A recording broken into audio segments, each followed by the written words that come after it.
안녕하세요. 보상지킴이 박소장입니다. 오늘은 조금 무거운 주제인 자살보험금에 대해 알아보겠습니다. 보험약관에는 고의로 인한 사고는 보상을 받지 못하는 게 원칙입니다. 하지만 자살인 경우도 사망보험금을 받을 수 있습니다. 도움이 되길 바라는 마음으로 설명드리겠습니다. 안타깝게도 대한민국은 OECD 회원국 중 자살률 1위입니다. 하루 37명이 스스로 삶을 마감하고 있습니다. 부모나 배우자처럼 가까운 사람이 극단적 선택으로 갑자기 세상을 떠나게 되면 남아있는 가족은 상당한 충격에 휩싸이게 됩니다. 이런 불의의 상황이 덮쳤을 때 경황이 없고 알아볼 여유도 없어 사망보험금 수령을 놓치는 경우가 많이 있습니다. 보험회사는 생명보험회사와 손해보험회사 크게 두 개로 나뉩니다.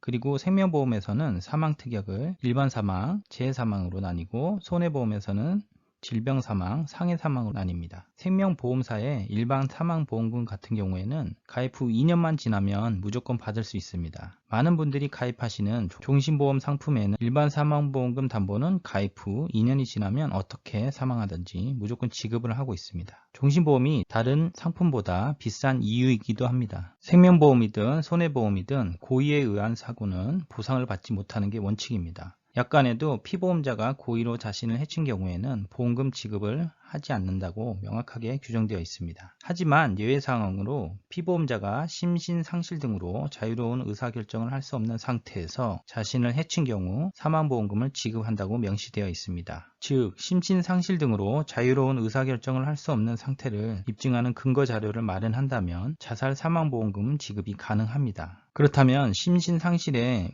의미를 알아보겠습니다. 약관에서 정한 심신상실의 정의는 정신병, 정신박약, 중대한 의식장애 등의 심신장애로 인하여 사물 변별 능력 또는 의사결정 능력이 없는 상태를 말합니다. 그런데 사건이 발생할 당시 고인이 자유로운 의사결정이 불가능한 상황인지 남아있는 사람들이 어떻게 알 수 있을까요? 당시 상황은 본인이거나 직접 목격하지 않는 이상 알기 어렵습니다. 그래서 법원에서는 이 점을 판단하기 위해 자살의 행위의 시기 및 장소, 자살 동기 등 종합적으로 판단하게 됩니다. 법원에서는 의료기록지, 부검감정서와 더불어 사고가 있을 시점에 당사자가 어느 정도의 정신질환을 가지고 있었는지, 주변의 상황은 어땠는지, 망인의 행태는 어땠는지, 자살에 이른 과정과 장소, 실행 방법 등의 요소를 모두 고려해 판단하고 있습니다. 입증 책임 때문에 자살 추정 사건에서 분쟁이 많이 발생하고 있고 심지어 소송까지 이어지게 됩니다. 일단 보상을 원치 않는 보험사는 고의사고라 하여 어떻게든 보험금을 부지급하고 기다리고 있습니다. 보험금을 받으려면 고인이 심신상실 상태였음을